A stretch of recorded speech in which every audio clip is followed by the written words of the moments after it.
that we've met here, because our countries, though separated by the oceans, are close neighbors.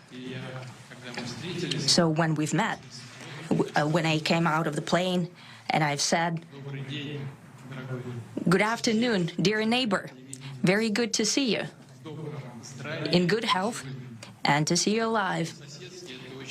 I think that is very neighborly. And I think that's some kind words that we can say to each other. We're separated by the Strait of Bering, though there are 2 islands only between the Russian island and the U.S. island. They're only 4 kilometers apart. We're close neighbors, and it's a fact. It's also important that Alaska has to do with our common heritage, common history between Russia and the U.S., and many positive events have to do with that territory. Still, there is tremendous cultural heritage back from the Russian America. For example, Orthodox churches and a lot of more than 700 geographical names of Russian origin. During the Second World War, it was here in Alaska that was the origin of the legendary air bridge for the supply of military aircraft and other equipment under the Lend-Lease program. There was a dangerous and treacherous route over the vast emptiness of ice. However, the pilots of both countries did everything to bring closer the victory. They risked their lives and they gave it all for the common victory. I was just in the city of Magadan in Russia, and there is a memorial there dedicated to the Russian and the U.S. pilots. And there are 2 flags, the U.S. flag and the Russian flag. And I know that here as well, there is such a memorial. There is a military burial place several kilometers away from here. The Soviet pilots that buried there who died during that dangerous mission. We're thankful to the citizens and the government of the U.S. for carefully taking care of their memory. I think that's very worthy and noble. We'll always remember other historical examples when our countries defeated common enemies together in the spirit of battle camaraderie and allyship that supported each other and facilitated each other. I'm sure that this heritage will help us rebuild and foster mutually beneficial and equal ties at this new stage, even during the hardest conditions. It is known that there have been no summits between Russia and the U.S. for 4 years, and that's a long time. This time was very hard for bilateral relations, and let's be frank, they have fallen to the lowest point since the Cold War. I think that's not benefiting our countries and the world as a whole.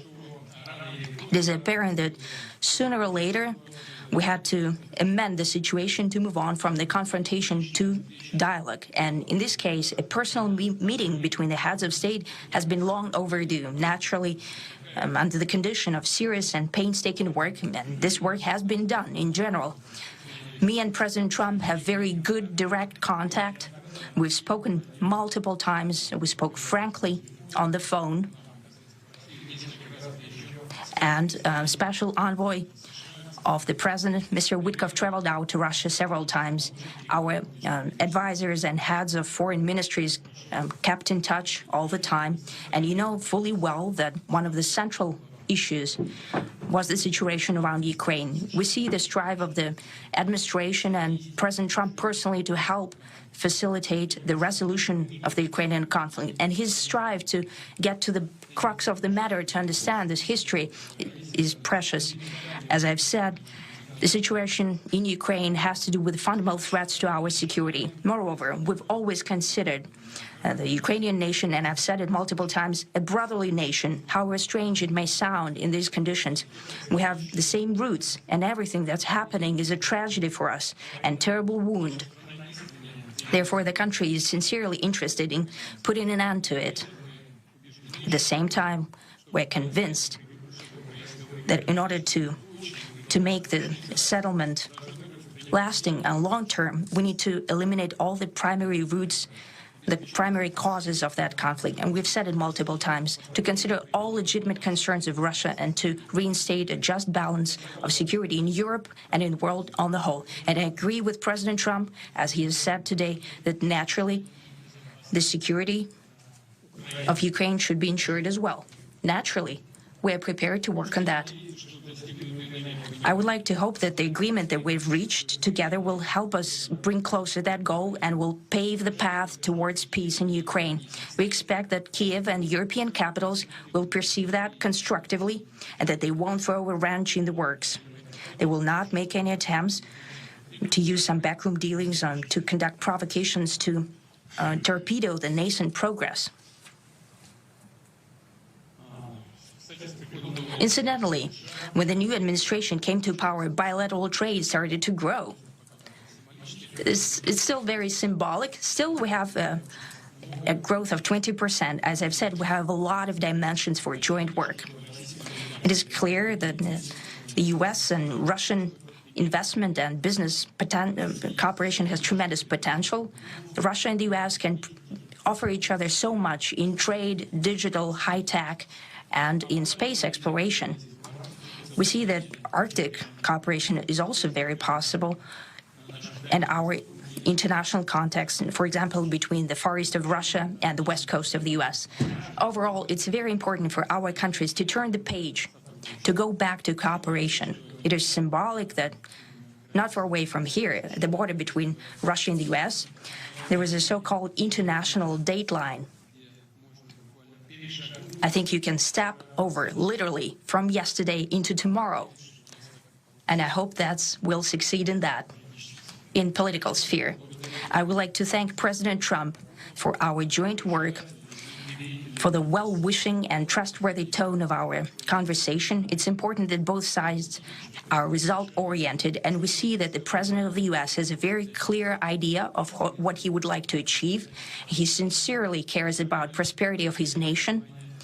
Still, he understands that Russia has its own national interests. I expect that today's agreements will be the starting point, not only for the solution of the Ukrainian issue, but also will help us bring back business-like and pragmatic relations between Russia and the U.S. And in the end, I would like to add one more thing. I'd like to remind you that in 2022, during the last contact with the previous administration, I tried to convince my previous American colleague that the situation should not be brought to the point of no return when it would come to hostilities. And I said it quite directly back then, that it's a big mistake. Today, when President Trump saying that if he was the president back then, there will be no war. And I'm quite sure that it would indeed be so. I can confirm that. I think that overall, me and President Trump have built a very good business-like and trustworthy contact.